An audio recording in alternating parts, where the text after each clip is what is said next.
So today, I'm going to talk about cultural macroevolution.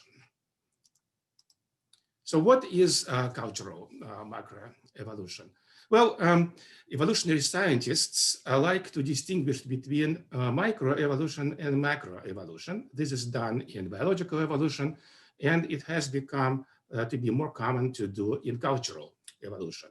So cultural microevolution can be defined as the change in the frequency of cultural variance within a population. So this is the definition from Cavalli, Sforza, and Feldman, one of the foundational books, and I think it still serves quite well. But cultural macroevolution focuses on large-scale changes in cultural traits of whole groups. So as far as I know, this was the first proposed by Niles Eldredge, who is, of course, a biological evolutionist, and Alex Messoudi. Our own Alex Messoudi has also proposed this definition. So I will be focusing on large-scale changes in cultural traits of whole groups.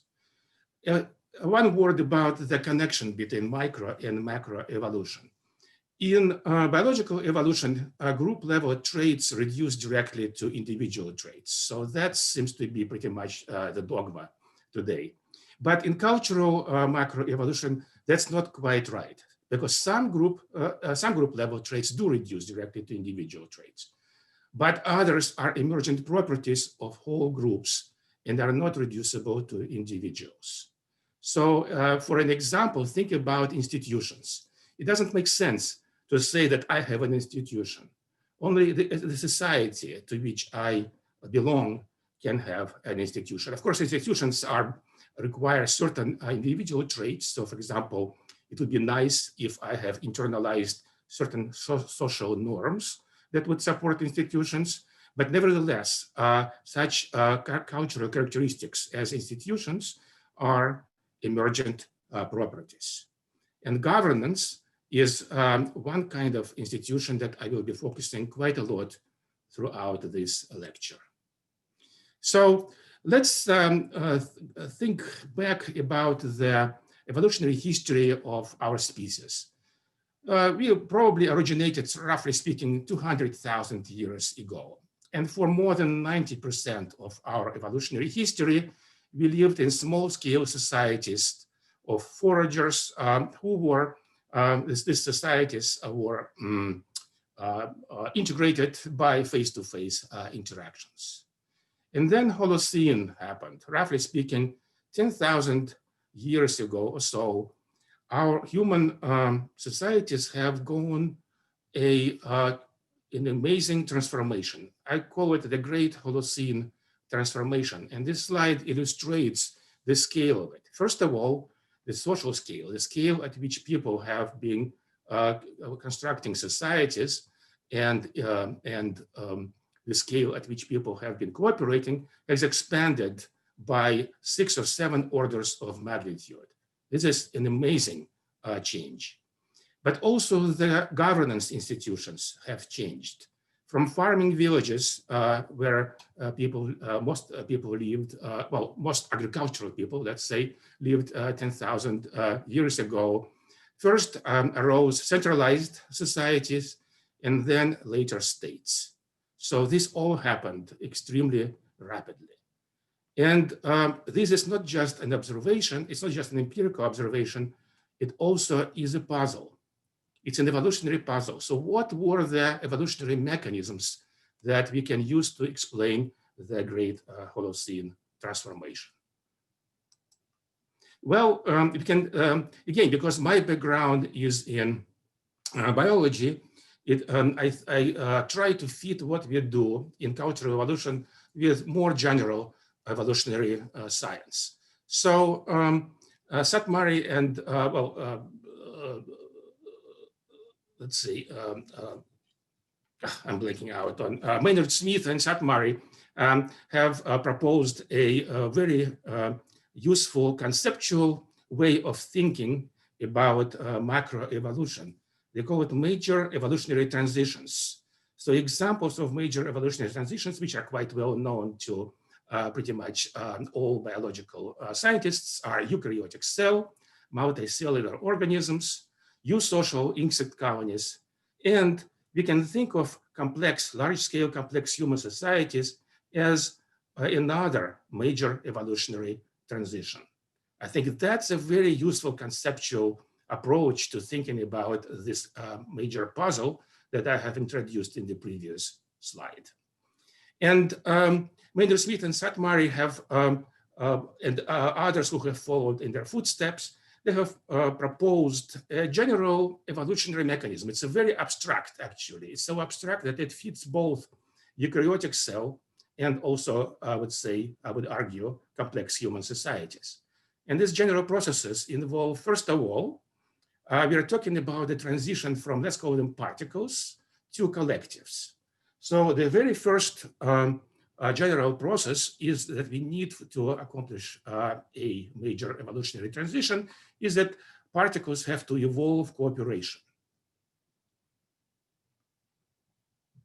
As they put together collectives of particles, we need now selection to operate on the next level, not just at the level of particles, but we also need selection on collectives. Collectives have to compete against each other, and some win in this competition.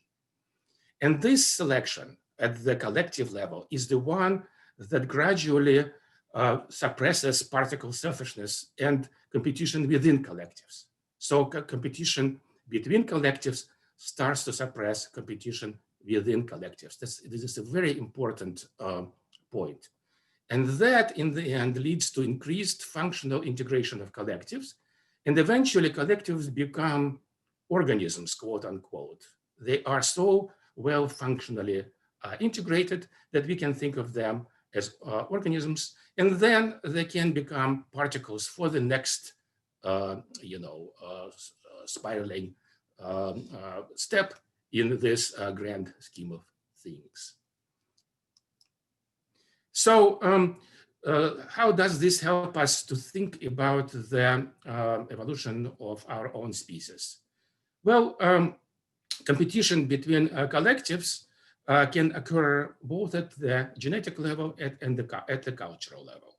I will, in my talk, focus entirely on the cultural side of things. And although that doesn't, I'm not trying to deny that there has been quite dramatic genetic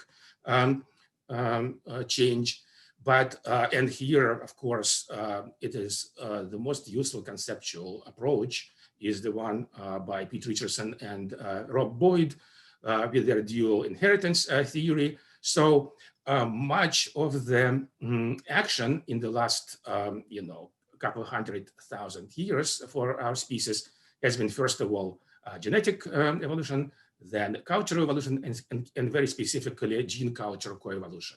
So I won't be touching that side at all. I just want to acknowledge that that's an extremely important question. So my focus will be on the last 10,000 years when cultural multi-level selection has become a preeminent evolutionary force. So, so the thinking about major evolutionary transitions suggests that if we want to understand the great Holocene transformation, we might want to evoke a cultural multi-level selection. So my good friend and colleague, David Sloan Wilson, have made this argument very clearly. He says that to understand the evolution of collective level cultural traits, we need to study selection on collectives. In other words, we need to look at the competition between collectives and how that weeds collectives with some characteristics out and allows others to survive. All right, now during the Holocene, I would posit that the primary mode of competition between human collectives was warfare. And now I will stop calling them collectives, I'll start calling them polities. So a polity is defined simply as a politically independent group of people, and polities range in scale from independent agricultural villages, or for that matter, foraging bands, all the way through chiefdoms, states, empires, and modern nation states. So all of those are polities. And now I'm abandoning both collectives and societies as too vague. So I'll be talking about the human groups, I'll be talking about our polities. So warfare, I posit, was the primary mode of competition between human collectives. And this means that in order to understand the rise of large-scale complex societies, we really need to study warfare. All right. What's interesting is that historical social scientists have been working, but from a different direction, to very similar set of ideas. So here I am quoting a historical sociologist, Charles Tilly, who famously said, "War made the state, and the state made war." So this is a very interesting coevolutionary idea, which is implicit in this saying. So specifically, a bunch of historians and historical sociologists have proposed, they've been studying the rise of European states. And they have proposed that the core reason for this observed transformation was the so-called military revolution of the 16th century, which involved the appearance of new gunpowder weapons and also, I would say, ocean-going ships. So this appearance of new weapons have intensified warfare and increased interstate selection pressures. And that led to rapid cultural macroevolution along many, many different dimensions. So there were rapid increases in military technologies and also social technologies, military organization and drilling. There was a dramatic increase in social scale because large armies win over small armies, and large armies require large states. And these new larger states needed new fiscal institutions to support themselves and warfare. So this is in a nutshell the argument that comes from historical sociology about the role of the military revolution of the 16th century. And the thinking there is implicitly and sometimes explicitly evolutionary. So for example, one of these authors have compared this evolution to punctuated equilibrium. So I would argue, as many have done, that evolutionary theory can provide us a really great integrative framework that allows us to look at a bunch of theories, not only coming from evolutionary scientists, but also from historians, archaeologists, sociologists, economists, and many other social scientists. In fact, evolutionary thinking has been making great strides in penetrating social science in the last couple of decades. So we see the rise of disciplines such as evolutionary anthropology, evolutionary economics, and so on and so forth. But one point to make is that the military revolution of the 16th century was not the only one and not the first one, and probably not the last one either. There were other military revolutions. The cavalry revolution, which resulted from the invention of horse riding about 3,000 years ago in the steppes of Kazakhstan and Russia. It completely changed the logistics and supply, introduced new strategies. It caused the development of new weapons, armor, tactics, fortifications. So in many ways, it had a very similar effect as the military revolution of the 16th century. And it also has intensified warfare. We have several proxies that show that it resulted in it has increased the existential threat to the states when cavalry warfare spreads to them. The military revolution of the Iron Age. Iron metallurgy has introduced new weapons, new armor, and it also had lots of huge percolations into many other aspects of the society. So we, in the Seshat project, which I'll talk about in a minute, we have collected data on the spread of cavalry warfare. And so you can see it here. So it originated somewhere in this Pontic Caspian steppe, very rapidly spread to the east and west, more gradually to south. And then, of course, we don't show it, but it has moved to the New World later on. Iron spread, which we have also recently quantified, was actually in many ways similar. So there were two hotspots, one in North India, one in the Caucasus, and then that also spread east and west and south. In fact, those two, cavalry and iron, have tended to be to arrive at similar times in different parts of the world. So as you will see later, I will actually be combining these two revolutions into one.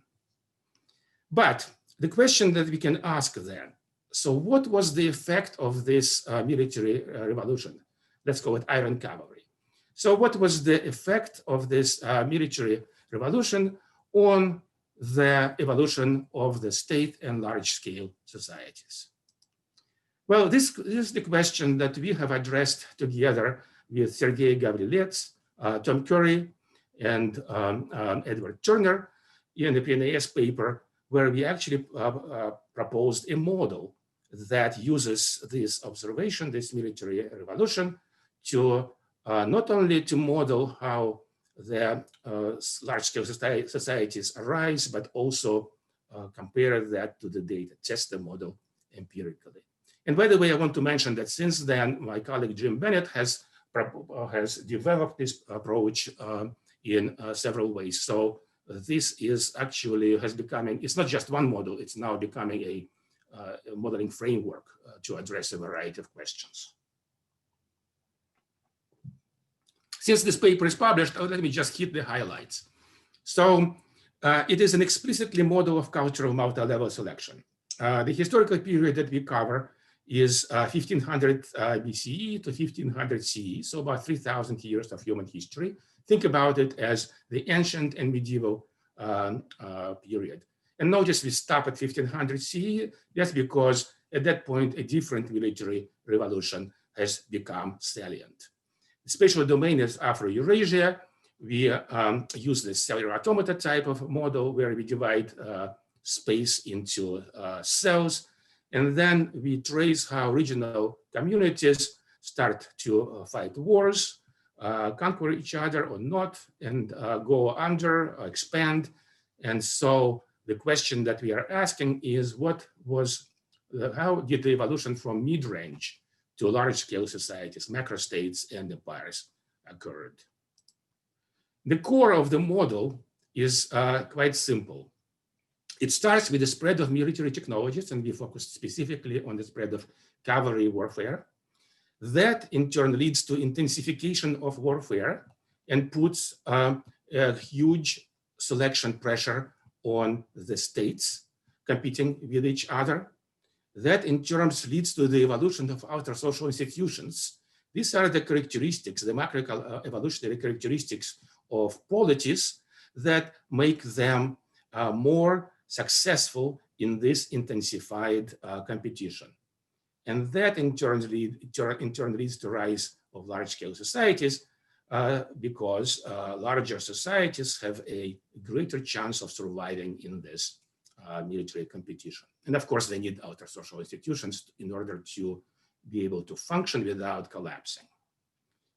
All right, so jumping through all the details, our model actually did an amazingly great job predicting the actual spread of large-scale societies. So on the left-hand side, you see the data. This is the data for each of the 3 millennia, which and the red color indicates the high frequency of large-scale societies, and green color indicates no such great large-scale societies arising in those regions, and yellow is in between. And on the right-hand side, you see the simulated data. And of course, the simulated data does not reproduce all the aspects of the real data, but we do capture a remarkable nearly two-thirds of variance in the data. So far, so good. The model does seem to capture something important. The model based on cultural multi-level selection and capitalizing on this particular military revolution does seem to capture something important about the actual historical process. But there are many other theories. There are functionalist theories of the states, there are conflict theories of the state, and our theory, in fact, belongs to one subdivision of conflict theories. I won't go through this list because I'm really scratching the surface here. There are hundreds and hundreds of separate theories that people have produced over the ages, starting with Aristotle, Ibn Khaldun, and ending with the modern historical social scientists.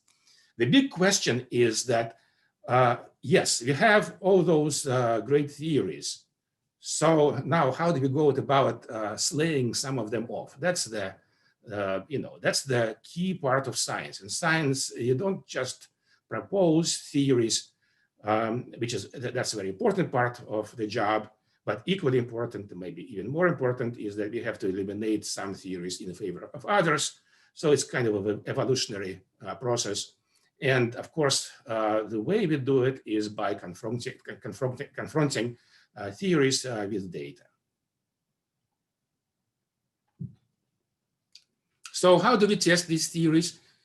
Pete has already mentioned Seshat, a global history databank. This is the project that we started about 10 years ago. And the idea was to translate this huge corpus of knowledge about past societies that archaeologists and historians possess into the form that becomes usable for testing theories. So the project goals have been to build a web of facts about past societies. Critically important is that we want them connected along spatial, temporal, and conceptual dimensions. Conceptual dimension is different types of variables that are proxies for different processes. So we are interested both in diversity and general patterns. And the main goal so far that we have used this resource for is to empirically test and reject theories of social cultural evolution. So we've started on this process of culling down the theoretical corpus and trying to arrive at some well-supported theories.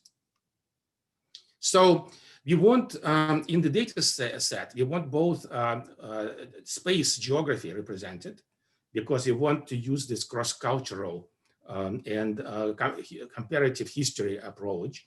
And so these markers indicate the areas where we sampled our societies.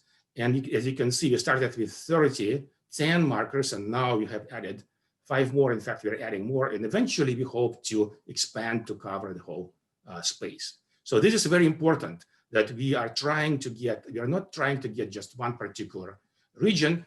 We want to get a global view at history. But equally important is the temporal component, because after all, evolution is about the change in time. And that means that if you don't know how things have changed with time, how things have evolved, it becomes very difficult to test causal theories of evolution.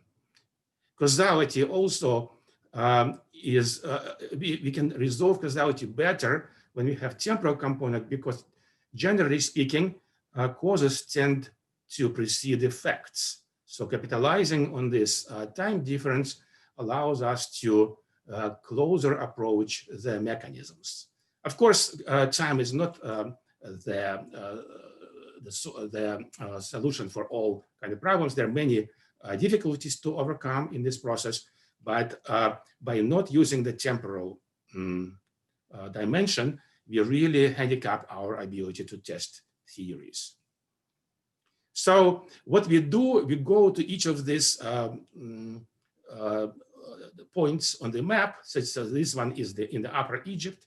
Then we drill back in time to the Neolithic, because remember, our focus is on the agrarian period. Not remember, I should say that our focus is on the agrarian period of human societies. So we focus on the period between the Neolithic revolution, whenever that happened, to industrial revolution. So in this particular case, we go to Badarian period, which is the first Neolithic period in Upper Egypt, and then we go through the time and arrive eventually at the Ottoman Empire, where we end.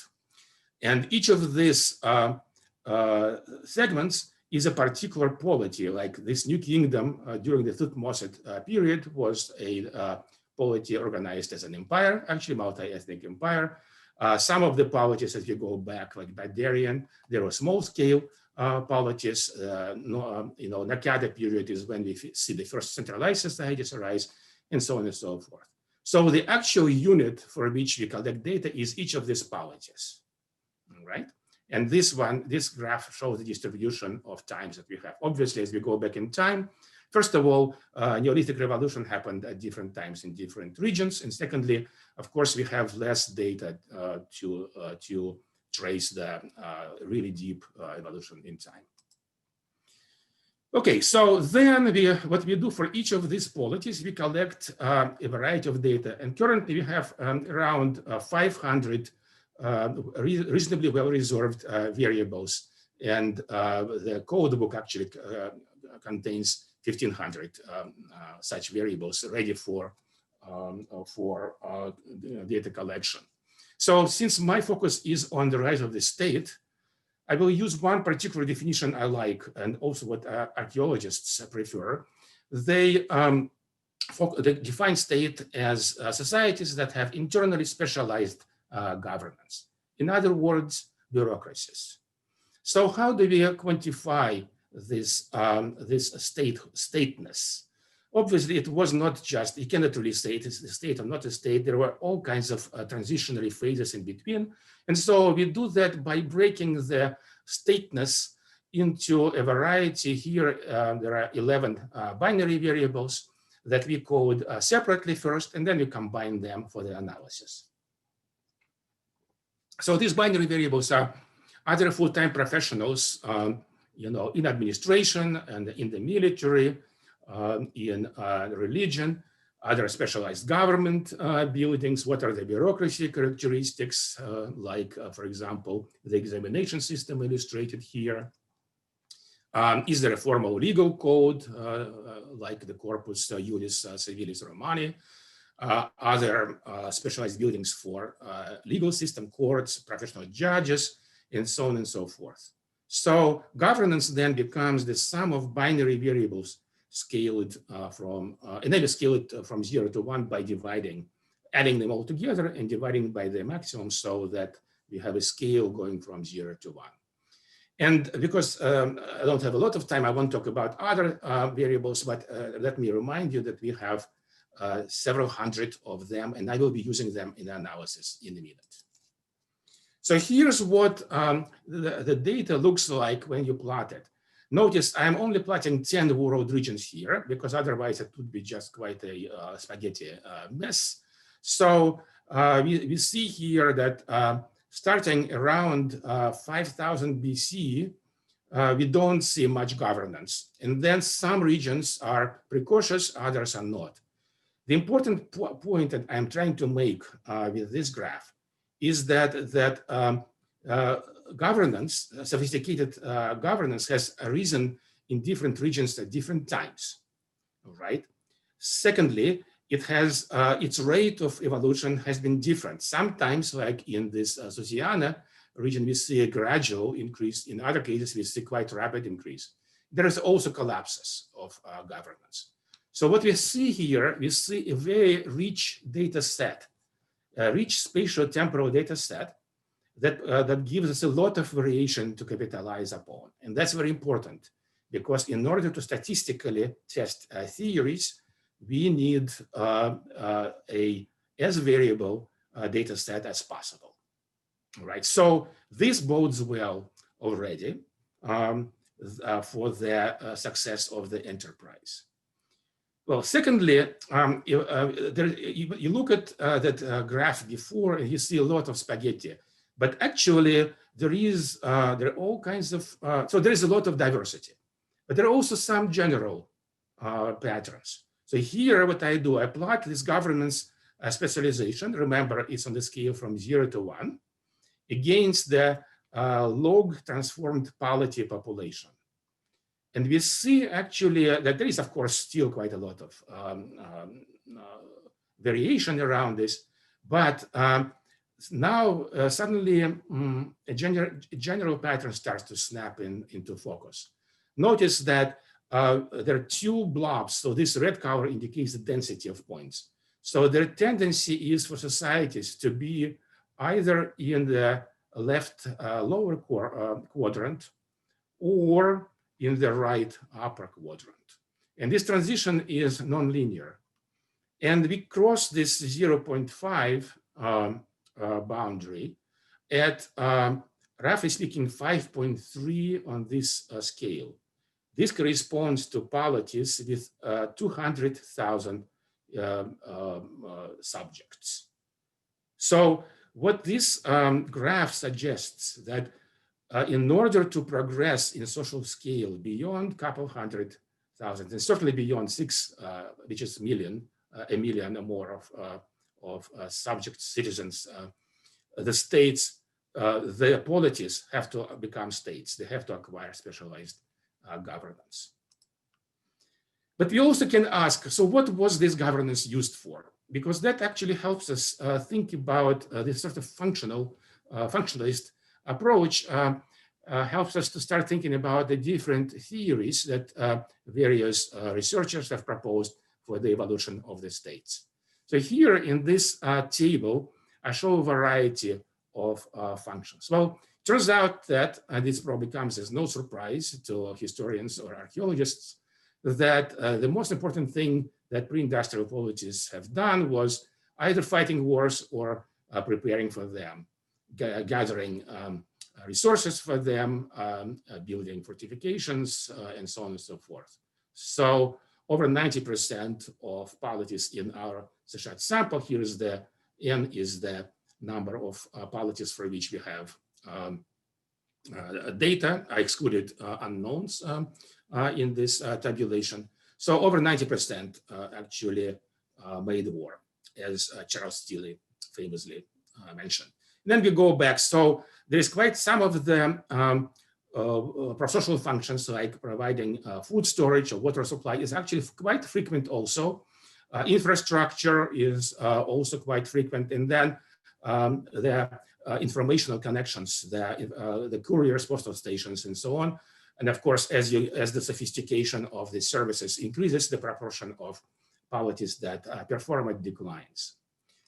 But what's even more interesting is let's plot the proportion of polities that perform this particular function against their social scale. So again, the social scale is scaled to be log 10 transformed of population of the polities. So 5 here corresponds to 100,000, 6 is 1 million, and so on and so forth. So what we see is that with warfare, it's very rapidly, pretty much all large-scale polities do that. If you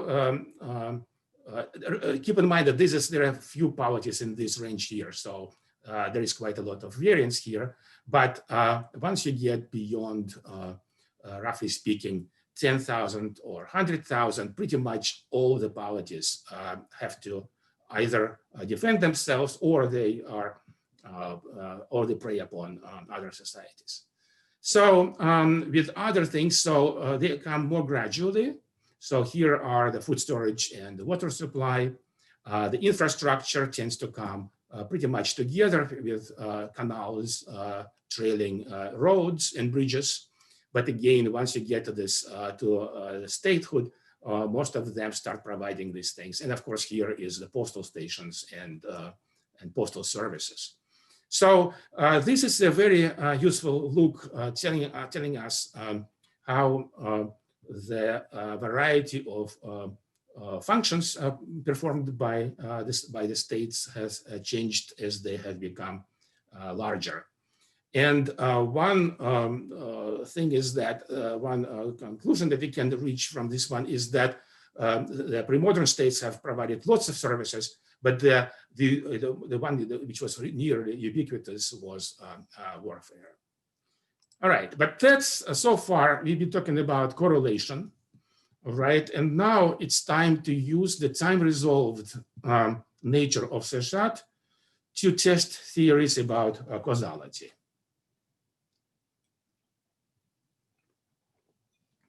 So in the analysis, we want to use both the temporal component and the cross-cultural components of data. And there are many complications, which I have listed here. I won't go through them because we can essentially deal with all of them in the analysis, right, to a greater or lesser degree, and I'll return to this point at the end. And again, I won't go through in detail through this slide.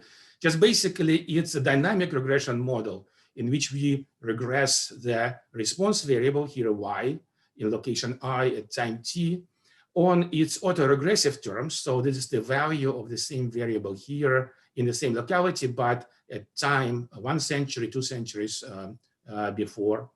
Then we have several terms to capture the complications, such as the spatial diffusion, we use linguistic relatedness to try to get at the shared phylogenies.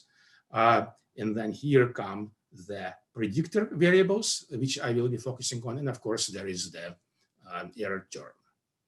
So this has all been published, and you can delve into the details if you want them easily enough. So let's just go right to the results. So we have, I have used in the analysis a variety, about 24 different variables.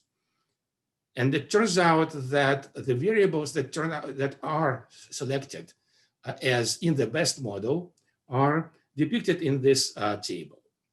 Well, so first of all, gov stands for the specialized governance. That's our dependent variable or response variable. And it, of course, there is a memory effect, all right? So, so this term is the value of governance 1 century before. It turns out that we only need AR1, autoregressive process of order 1, because the other legs are not important. But of course, this is the big effect, essential memory effect, as you could imagine. In any kind of evolutionary process, you remember where you were before you can change. And so we see that. Interesting enough, it's a nonlinear effect. So there is some kind of a stabilization thing, because governance square is the negative term. It suggests that there is some kind of a quasi-equilibrium value of governance. So if societies by chance get either above or below it, then try to approach it. So this is one interesting avenue for further research. All right, so phylogeny here, which is also marked yellow because it's an autocorrelation term, also turns out to be similar. It seems, it looks like societies which are connected by, have phylogenetic connections, that helps to explain the value of governance in them. And that makes sense. If you think about, France, medieval France and medieval Spain, they have inherited a lot of institutions from the Roman Empire. And so we capture that because they're both Romance-speaking countries, all right? And so that provides us a proxy for detecting such phylogenetic effects. All right, the blue terms here are the scale. Population turns out to be quite important. Notice that these estimates are standardized estimates, right? So this means that we can compare the effect of different factors by looking at the value here. And as you notice, that population has a pretty large coefficient associated with it. Remarkably, territory is negative, all right? If you just correlate governance and territory size, you will see positive correlation. But in the analysis, which tries to get at causality, it turns out that territory is actually, a large territory actually breaks the development of governance. So it seems to be that it is, if you need to govern dense populations, you need more governance institutions. But if you have a far spread population, then actually you don't need quite as much governance to keep the state together. This actually goes against one of the theories that people have proposed for the evolution of governance. So here we start seeing very interesting effects. Info stands for information systems. It has a substantial effect, and that's understandable. It's not, in order for governance to be effective, we have to have bureaucrats, and bureaucrats have to use writing and records, and so that's captured in this particular variable. The red ones are militech. This is the military technologies. I'll show a bit more about it in a later slide. And iron cav. So iron cav is the combined iron and cavalry. Basically, we just added together the presence of iron and cavalry. So you have a variable varying from 0 when none is present, 2 when both present, and 1 is when 1 is present. Turns out this variable actually explains things better than either of them separately. So this is another big effect. So quite comparable to the effect of population. Also, I should add that if you look at if you extend this approach and look at what factors affect the population, right, you will find the same iron cavalry and militech also feed into population. So in a way, these proxies for intensity of warfare, they have multiple causal arrows going through the variables. Okay, oops, sorry. All right, agri, which is the intensity of agriculture, the productivity of agriculture in tons of carbohydrate, in tons of grain per hectare, also has a substantial effect. So here we see that what we are supporting the direct effects of scale, but in a very interesting twist here, direct effects of proxies for warfare intensity. And as many would have guessed, there is a substantial effect of productivity of agriculture. So here's a summary. I won't go through this in detail. I just want to say that warfare intensity proxies, the militech is the variable which aggregates 46 binary variables relating to different types of projectiles, such as simple bows, complex bows, crossbows, different types of weapons, swords, daggers, armor, defensive structures, the use of metals, bronze, iron, steel, and the kinds of animals used in warfare. So this is a synthetic variable which tries to get the different aspects of military technology. All right. So social scale has an effect. Non-scale complexity is channeled through information systems and, of course, resources. Now, equally important is the theories that are not supported. So first of all, I have already mentioned, polity territory actually has a negative effect once you drill down to the causal effects. That's very interesting, and that, of course, goes against the idea that states arose primarily to integrate large flung territories. Then a bunch of other things, provision of public goods. We saw that there is a strong correlation between the provision of public goods and the social scale and also governance. But it turns out that provision of public goods, first of all, it comes later in the evolutionary process, and it is really the effect of large scale and governance. So this governance, once you get the governance, whose primarily function is to fight wars and keep the large state together, they start providing public goods for a variety of reasons. Hierarchical levels has no effect, and heritable status has no effect. These are some proxies that we can use to look at class-based theories. Not perfect, and we need better proxies to text Marxian theories, but so far we see no effect. And people have proposed important theories about how religion might affect the rise of states. And it turns out that, for example, moralizing supernatural punishment has no effect. All right, so as I said, it's not only important to find which theories are supported, but also which theories are rejected. Well, it's also equally important, as I say, on one hand, on second hand. On the third hand, we also want to identify theories that cannot be tested. So I have cudgeled my brain. How the hell do we test the theory of kinship selection or reciprocal altruism? These are, of course, are theories that the critics of cultural multi-level selection, Richard Dawkins and Steve Pinker, have favored as the explanation. But, and I actually challenge other people, in fact, please do come up with ways we could test those theories. So far, we have found no such way. This means that these are actually really bad theories from the science point of view because they're untestable. All right, let's reserve judgment because somebody smarter than me may be able to come up with a testable way to test these theories, but so far, this is where we are. So in contrast, although cultural multi-level selection continues to be controversial, so there was 4 years ago, there was an article led by Pete Richardson and a bunch of other cultural evolutionists in BBS, and it was published with extensive comments, so you can actually see what the controversy is about. So despite this controversy, so far what we see, specifically when we talk about cultural macro evolution, CMLS is a productive theoretical work that yields testable predictions. All right, so to conclude, cultural multi-level selection is a real scientific theory because it generates testable predictions. And more than that, it actually, the predictions from the theory are borne out by data and also by models.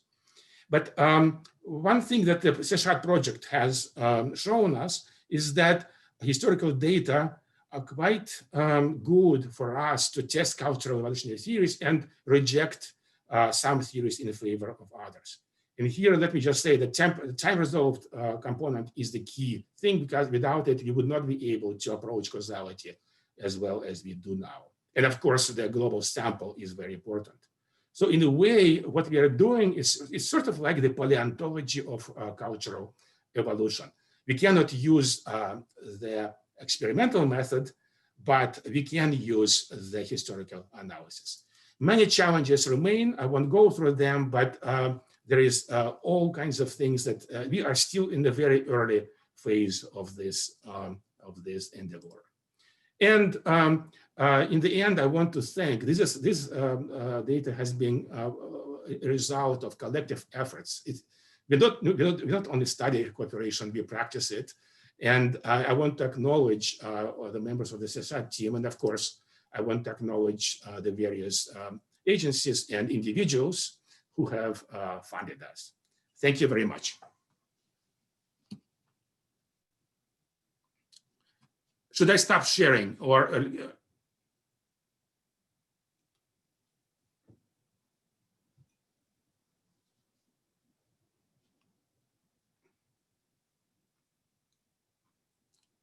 So I'm happy to take any questions. Sergey, you need to Oh, sorry about that. Yeah. Okay. Yeah, we do have a number of questions here. Yeah, and thank you very much for your presentation. Very informative and very nice. Okay. Should I stop sharing? As you wish. Yeah, it's up to you guys. Yeah, maybe yes. Yeah, you can go back and share if there will be a question.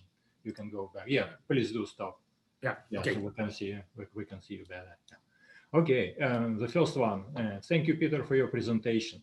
You suggest that the primary mode of competition was warfare. I'm not so sure that other processes, such as disorganized occupation of territory for survival, forced migration without fight, etc., played a major role. Warfare, of course, is the one documented best. Yeah. So first of all, I would say that the role of warfare has varied throughout our evolutionary history. So during the Pleistocene, for example, most of the time humans lived in very small groups and quite separated from each other. Like, you know, Europe, for example, had just a few hundred individuals in late Pleistocene. So it's unlikely that they fought much because they actually exchanged genes and so on and so forth. Also now in the last since World War II, there has been all kinds of hopeful developments, and I'm really hopeful that we will, finally control warfare. All right, and so it's quite likely that warfare is playing much less role. But during the period that we are addressing, the agrarian period, as you saw, the data suggests that what polities did, they fought wars all the time. And remember, warfare is a nasty, brutish thing. what's important for cultural evolution is not that people get killed. What's important is that it's competition between societies, all right? And so this can happen without lethal conflict. So, for example, I grew up in the Soviet Union. It's a country which was never conquered by the United States, but it has acquired a bunch of institutions because it's essentially lost in competition with the United States. So that's also multi-level selection. And once we get to the historical period, we are on very solid ground. That's what polities did. They fought wars all the time. And final thought. In order for, you have to think about from the functionist point of view, what is the optimal size of a society? Well, the scale of cooperation varies depending on what you're cooperating to do. So, for example, if you want just to grow grain or something, then you need to cooperate maybe at the level of household or village, all right? But if you want to defend yourself against predators, human predators, then you want to cooperate on a large scale as possible. There is a runaway evolution here. Each animal polity becomes larger, right? So there is no actual limit for cooperation, and that's why during the agrarian period we see this evolution of larger and larger states and empires. And by the way, since military competition has become less important, we see quite the reverse. We see, especially in the peaceful regions like Europe, for example, we see the breakdown of Czechoslovakia and so on and so forth.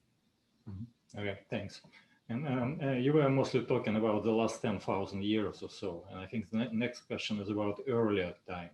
Was the basic early driver warfare, or was it the struggle for survival in a harsh environment, which is also a form of competition between groups? Exactly. So here I am basically with Pete and you and other people. I think that the primary driver was, as you say in your models, it's us competing against the environment, not us versus them. For the reasons that probably there were some periods during the Pleistocene when climate was good enough for populations to build up, but probably then, in fact, we do see evidence of warfare. But my guess is that it was less important. It was really those groups who could keep the memory, the old people who had, the knowledge to transmit to the next generation. Those are the groups who probably won in competition against the harsh environment. Mm-hmm. Thanks. The next one is, what's your view on the work of David Wengrow and David Graeber on social complexity? Well, that's a loaded question. I have written a blog post about this, which I was a bit harsh on them. And of course, David Graeber, unfortunately, has passed away. So of the dead, nothing but good at this point. So the basic problem with them is that they are non-quantitative, and that allows them to make really ridiculous statements. For example, they say monumental architecture was present in the Pleistocene, and they point to mammoth huts. So I made a little bit fun of that in my blog post. So I just refer you to, I have a blog post on peterturchin.com. So search for Wengrow and you will see my opinion. I think somebody already posted a link okay, thank you. Yeah. Okay, the next one is with governance. You start with all the societies as points on an 11-dimensional hypercube. It's not obvious to me that summing up the dimensions is the best way to collapse this into one dimension. Do the societies appear to fall on some small subset of the whole hypercube? Yes, this is a very good point. And in fact, this is one of the areas where I would be very happy with people to expand our analytical approach. The data has been published. It's called Equinox 2020, and it has been published in pretty finalized form in June of this year. There is a link to Seshat Global History Databank, and I hope that somebody will analyze it. But substantively, essentially, they are correlated. I looked at how these binary variables change. Some of them depend on others. So for example, you cannot have merit promotion before you have bureaucrats, all right? So, so basically, I feel that our scale is not bad, but it's not perfect. And I would be very keen for others to apply analytic methods to the same data. Thanks. There is now a technical question, I guess. Is linear regression enough to explain the complexity of evolution in multiple systems and multiple scales? No. And so, as I say, I test in analysis for nonlinearities. Turns out that autoregressive term is often nonlinear, and sometimes other terms. So I've done, so far I've used simple-minded approaches. I either use something like second and third order polynomials, or maybe a Box-Cox transformation. I'm sure there are better ways to do it. I know of better ways, and that's, again, I hope that others will approach it. But generally speaking, 90% of the time, the linear regression is the one which captures the data and is supported by AIC, by Akaike. So that's where we select the best model. Mm-hmm. Thanks. Have you thought of treating natural disasters like major volcanic eruptions, years without summer, etc., as natural experiments? I guess to test. Yeah, not I, but our collaborators, Peter Peregrine and Carol Ember and others, they have used this approach, and so I think this is a very valuable one.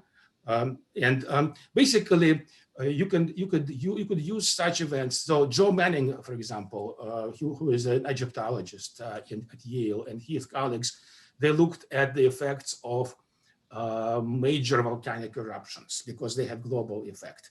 So these are all great approaches. I prefer not to focus on the one historical experiment.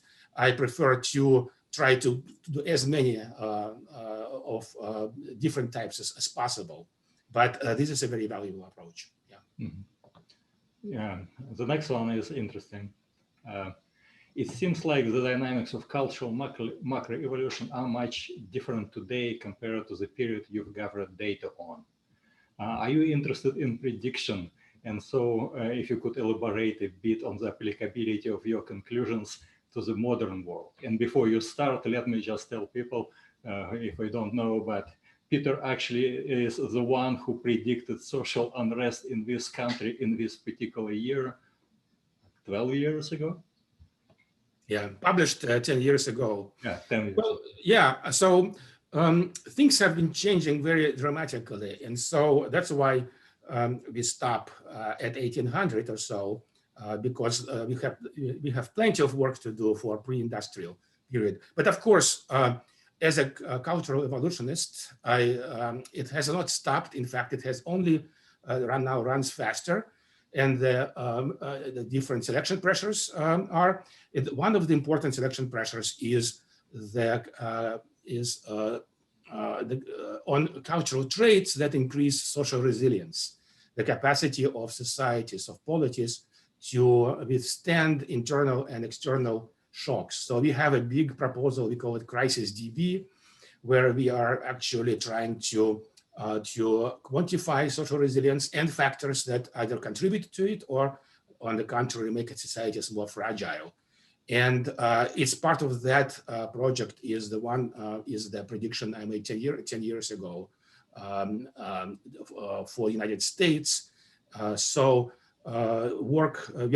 are collecting data, and actually we'll be running a bunch of models too on this very interesting subject, which is interesting because obviously it's one thing to study collapsed societies in the past, sitting in front of a nice fire and drinking, brandy or something. But it's the other to have the country collapsing around your ears. So I'm quite motivated to see what we can possibly do. Okay, yeah, the next one is, thank you very much for the talk. Considering the complexity of your causal relationships of interest, how did you come up with the correct model specification? And then in parentheses, I was surprised to not see any interaction effects. Mm. Yeah, so interaction effects, I have not delved into that yet in a grand way. So this is something I've done some preliminary analysis. I didn't see much, and sort of I'm right now focusing on the first approximation, which is basically linear combination of things. So that's another area for further research. But the way these models have been, the way we arrive at the best model is essentially I run all combinations, hundreds, sometimes thousands of different predictors and sort them by AIC. It's not perfect, it's slightly liberal because then there's some, I don't know if people want me to go into statistical things. We basically have to use Bootstrap to get more proper error, the confidence intervals and things like that. But essentially, the short answer to this question is using the Akaike, good old Akaike, to sort the models. Mm-hmm. And I usually look at there is usually a few models within Akaike of 2 or so from the best model. So I look at all of them to see if we're missing anything. Mm-hmm. Thanks. Do you think the rise of large-scale governments was inevitable? Is there something about human nature that causes humans of a certain size create polities? Or is it more of an intellectual endeavor creation? Once the Pleistocene climatic chaos, as Pete and others have called it, was over, so about 11,700 years ago, and climate has stabilized, humans have rapidly spread and increased in most parts of the world. And so the human population started impinging on each other. There was always conflict about resource use, which conflict leads to, revenge and counter-revenge things. And so warfare was inevitable. Warfare is inevitable not because humans are killer apes or anything, but because warfare is collective violence. And so, basically, humans, in order for warfare to exist, humans have to cooperate. So it's the dark side of cooperation. And so then the rise of states was inevitable, in my view, because, and we see that everywhere in the world. I mean, when Cortés and Pizarro arrived in the Americas, they saw states there, all right? And the reason is that big battalions win over small battalions. So in order to survive in a situation of such anarchic world, you have to scale up.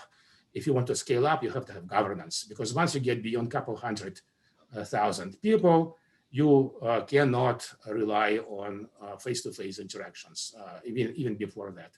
So in this respect, this was inevitable. However, and here maybe it's a good time to put a plug for my book. It's called Outer Society. In Outer Society, I also discuss how warfare is going to evolve itself out, so to speak. So if you're interested, you might want to consult that book. Mm-hmm. Thank you.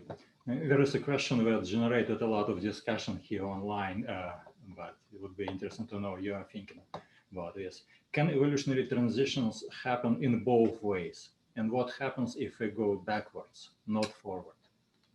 Well, in human history, I'm not sure about biological transitions, but in human history, we are nowhere near the completion of this great transformation. And so you saw in the data yourself that polities go back and forth all the time. So Roman Empire collapsed and became a bunch of little chiefdoms. They lost a lot of cultural baggage. So most people, many Romans in the Roman Empire were literate, but the elites, post-Roman elites, were not literate.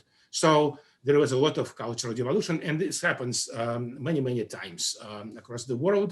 So it's 2 steps forward, 1 step back all the time. Thanks. There are many questions about warfare, and in particular when it originated, but I think you already said what kind of you think it's probably relatively recent, like 10,000 years, maybe. So I think I'll... Yeah, pervasive warfare, even less than 10,000, because it took some thousands of years for humans to occupy unused area. But there is another question related to war, kind of from a different angle. Your data suggests that wars or preparation for them look like a major engine of human social evolution. But the common sense is to avoid wars, even arms race by any means, as a major destructive force of human development. Yeah, that's I'm with you. I'm with this person who asked this question. Wars are horrible, destructive, and everything, but you cannot unilaterally disarm. If you do that, what happened in the evolutionary history of the last few thousand years is those polities that either disarmed or were unable to compete, they got eliminated. And so warfare became ubiquitous feature. So it's, it's only once we have some kind of a global governance, which is more effective than United Nations. Even the United Nations actually has done not a bad job. Right, so we just have to have better global governance to stop wars. So that's what we should be working towards. But until you have that, some polity or another will always be tempted to defect from this cooperative equilibrium and start war. Mm-hmm. Thanks.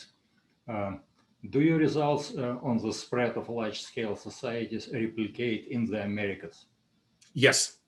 No, so Americas did not have either of the revolutions we talked about. There were more minor revolutions, but we see their effects. Both in the Andes and in Mesoamerica and also North America, like Cahokia. The trajectories, they did not get as far. But they were pretty much on the same trajectory as we see in the old world, so to speak. Thanks. And there is an interesting question, and it's about a tendency for decreasing size of polities after 1940s. And Singapore and Norway are mentioned, and how that would connect to your theories. Yeah, so my thinking is that there is an optimum level of cooperation, which depends on what we are cooperating for. If we are not cooperating for mutual defense, then we don't need to have huge states and empires. And so as a result of that, we see devolution. So, I mentioned Czechoslovakia.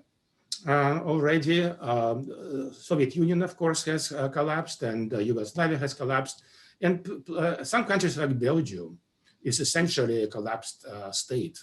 They really should just divide up into whatever 2 or 3 pieces and live happily thereafter. So it's a natural thing because economic level of integration, especially if you are part of the world level, right, global economy, then you don't need to have a large state. Small states are much more governable. And so if we manage to stop wars, I expect that we'll have many smaller states. Mm-hmm. There is kind of a technical question. How does the database take into account differences in governance within the same polities, for example, between metropole regions and frontiers? No, we focus on the central governance. We do have some other variables that address regional variation, But what I have talked about, it's all the function of the central government. Thanks. There is a lot of questions, but let me ask the last one. We should let you go, but all these questions, you'll be able to see them later. We'll have the list of questions on the web page together with this video. If group selection is a form of multi-level selection, can we assign a dimension value to which it's related to the number of levels? Ooh, I'm stumped. Dimensional value. Well, we do have a variable where we count the number of decision-making levels. And that is actually, that could be different in administrative, chains of command versus, say, military chain of command or religion, ideological chain of command. But this is what I think about as a vertical dimension of complexity. All right, I'm not sure I'm addressing the question though. Oh, that's okay. Well, I guess we should stop now. There are still a lot of questions, but we should let you go. Thank you very much. Thank you, Peter, for the great talk and a great session. And we hope to see you next week when Ruth Mace will be making a presentation. Thank you again. Thank you, Sergey. Thank you for having me, and thank you all for listening.